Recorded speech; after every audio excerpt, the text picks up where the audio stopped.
Hello everyone and welcome back to CSCI 210. Today we will talk about program control structures. A program control structure is something in the program that allows the program to change the program flow or direction based on various factors.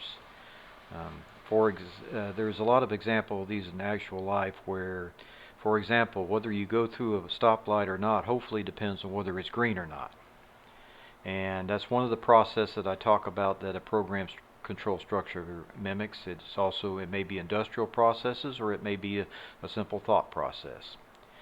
Okay, program control structures are commonly divided into decision structures and loop structures.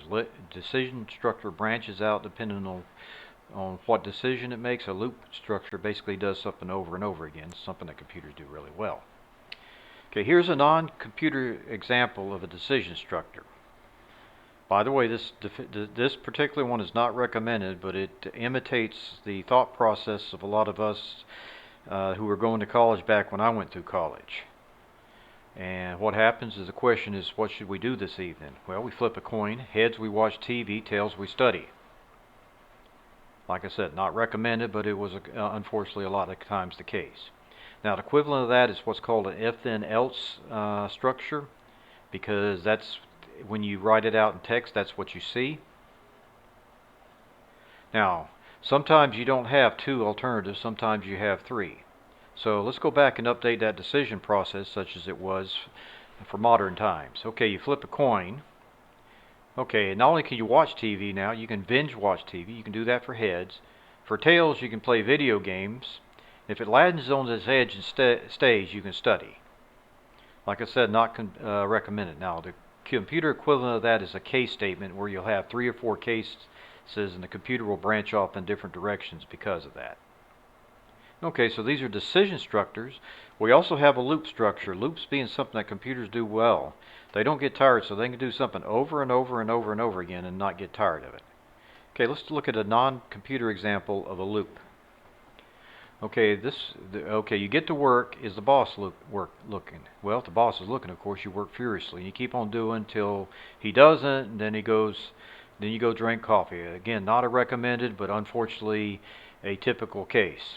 Okay, the computer equivalent is a while loop that says while something is true, continue to do this.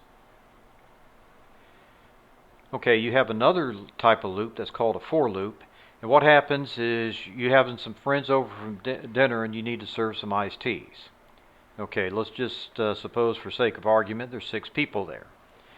Okay, you start pouring iced tea and you say, are there 6 glasses poured? No, you pour another glass of tea.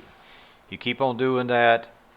You keep on doing that until yes, and then you can go drink coffee if you want to, or you can go drink iced tea in this case.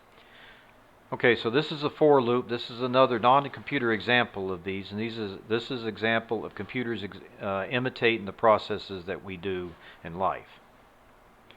Okay, let's talk about visualization. What I've been using up to this point is called an IBM flowchart, and it's one of the oldest methods of visualizing a process. Is also one of the most painful to produce. Now, what happens? MBlock has these nice little blocks, and this is an if-then-else decision in IBM flowchart language. This is an MBlock, and you can see if this is true, then do this other than this. I would encourage you to think in terms of the MBlock decision structures or control structures when you think about MBlock planning. Well, that's it for the theory. Let's go into our open up MBlock and let's try to do a practical application of this.